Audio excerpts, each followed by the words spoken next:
Hi and welcome to lecture 7 in the UX design prototyping course given by the Technical University of Denmark.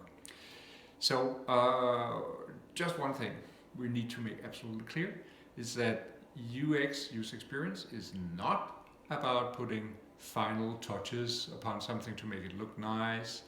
It's really the other way around. We want to go in before we done anything and we want to model needs. And in this respect, UX is very, very close to what in biz speak is probably more termed design thinking. So I picked a number of articles from the Harvard Business Review to illustrate how maybe using some other words for this, but very much what is the essential thing in the process. So pick two articles, and one of them is by Clayton Christensen. Clayton is a Harvard Business School professor, has a very nice sense of humor, has this hilarious video where he talks about some marketing research they did once for somebody selling milkshakes, and they actually then ended up with asking themselves, what job would you hire a milkshake to do? So he would then have, like, say, in the second round job interviews, there could be also a Snickers bar or a donut, but in the end you would pick the milkshake to fulfill this job because it did this in the best way. And this is a very different way of looking at, let's say, emphasizing the functionality, the aspects of why do people need this, rather than looking at people, because we've had for a long time, these things with personas, where you go in and describe different segments. And also on a personal note, I have had a big problem with this, because I always think there's such a disconnect between the detailed information you have of some made-up person doing some job somewhere, but what does that explain in terms of what needs you have in a specific product, which explains in the end why you go in and actually get this product and keep using it.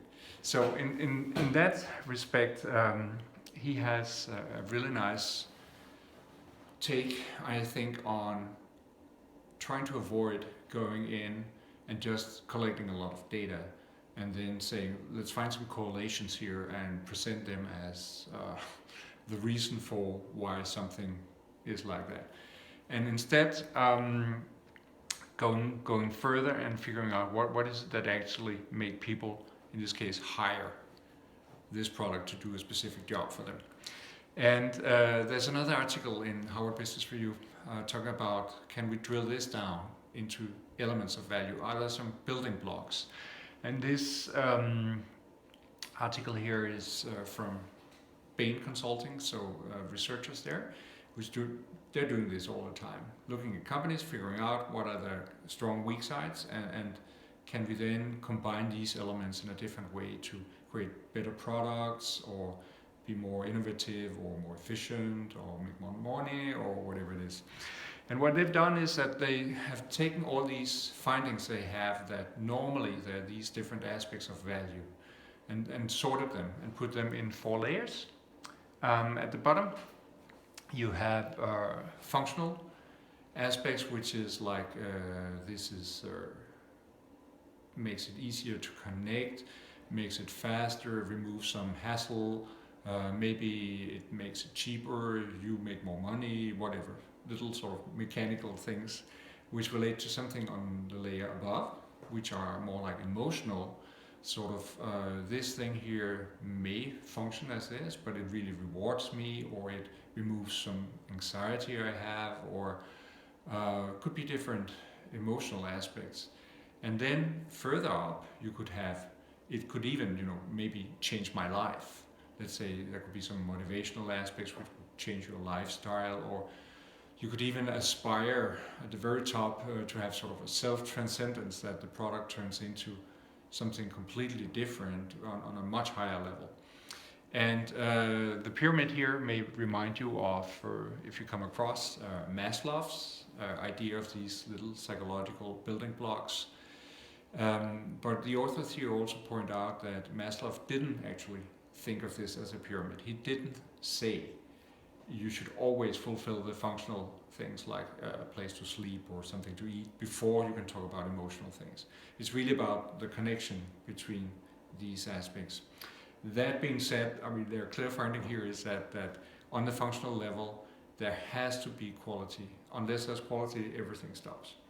But for any given company, you would have very strong correlations between how many of these do you actually score well on. And that would have to do with revenue, it would have to do with how do people's opinion about the brand or the product change. Are they likely to recommend this to somebody else? And for example, companies who score high, Amazon you would think of as something which is really functional. You can order things very easily, it's maybe cheap, it's very efficient, it removes all these hassles of going someplace, and it's maybe they ship without cost or something like this. But then they have made it even more emotional by adding certain aspects of, let's say, you could also have entertainment as part of your free shopping package with streaming videos or something like this. So it's not just functional, right? There's this sort of attachment to the brand, to the product, because it rewards you in other ways. Apple, you can look at maybe some of the upper ones like aesthetics, or but clearly there are all the functional ones which need to be there. There has to be connectivity. I mean, it is a smartphone, it is a app store platform, whatever.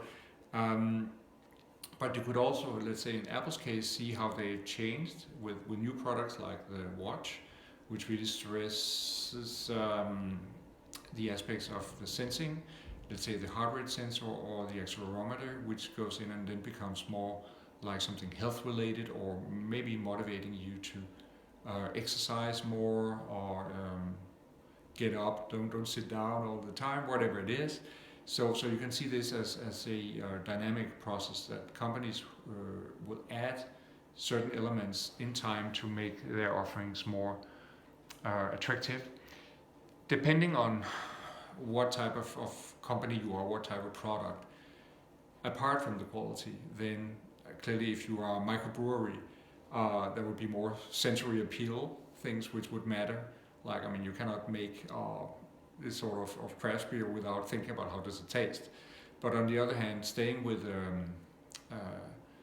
the jobs to be done metaphor, I mean, you could hire a beer for a certain thing, but you could also hire maybe an espresso or a glass of red wine. So why would you do this in the context? What is it that it fulfills? What is it that it provides? And this is where you then get higher up in the pyramid. Getting back to the jobs to be done thing, there's a nice case in this article which relates to Intercom. Intercom is a company which provides little hooks, triggers in other people's software to figure out how is the end user using their software. And they talk about how they realized that their platform was way too broad. It was difficult to sell because it could do too many things. It was actually too good, right? In some sense, it was not really targeted towards, and in this case, not targeted towards personas.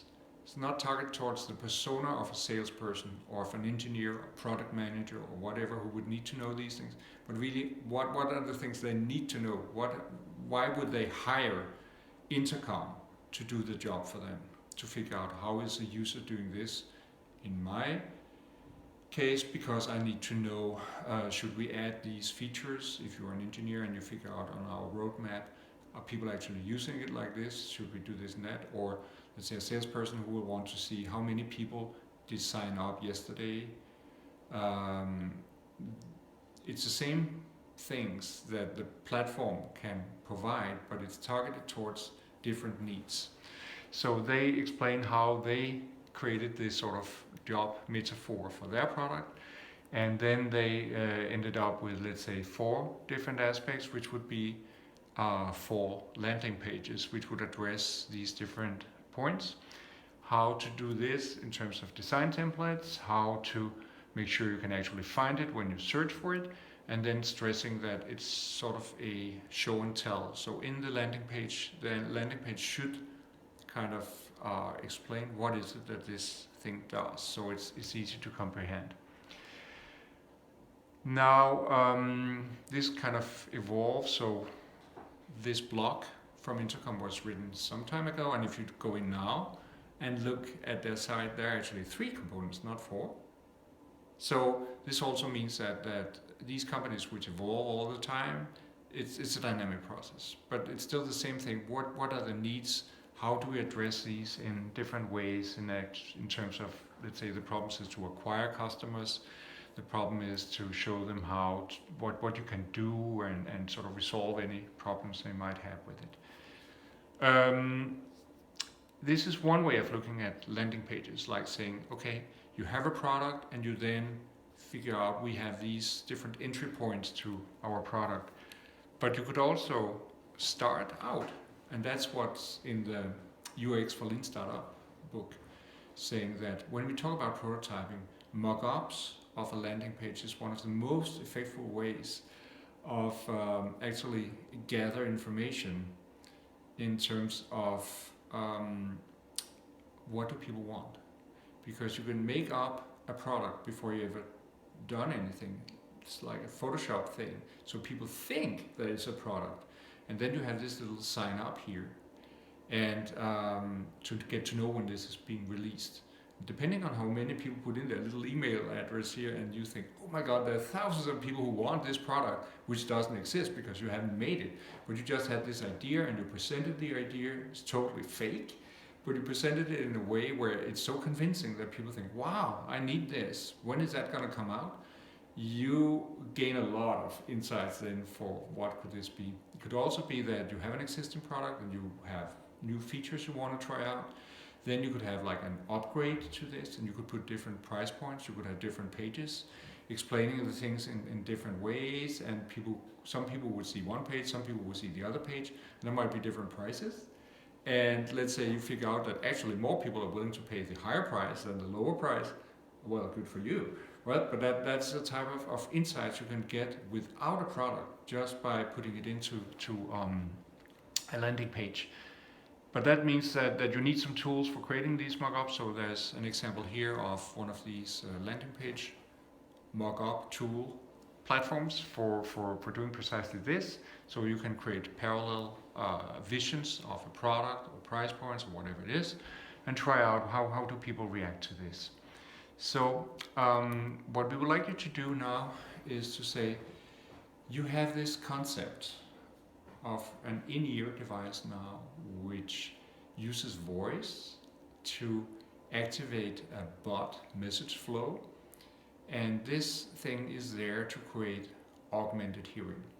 And augmented hearing here means that it could solve, if people have problems with specific frequencies, as in a hearing loss, to go in and do this and improve speech intelligibility. But it could also, maybe for broader groups, go in and do that even without a hearing loss. You would have problems in places with lots of people or bad acoustics, so it could really give you this sense of focusing and moving in and out of sound.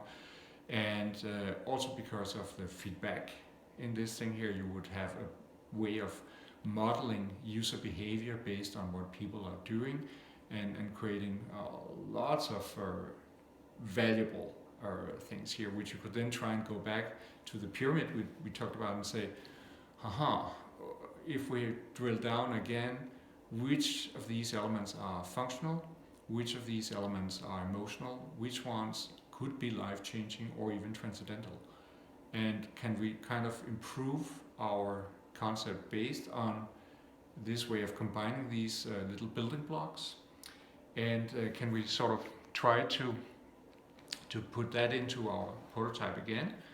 And when we create the landing pages, which is another way of presenting the prototype, do mock-ups, let's say do 2 mock-ups, which look at your prototype from 2 different angles, solving different needs to figure out which ones are the ones people want the most or want to pay for the most, or maybe they want both, or I don't know. But this way of presenting, doing this sort of show and tell aspect of your concept, that's what we would really like you to do.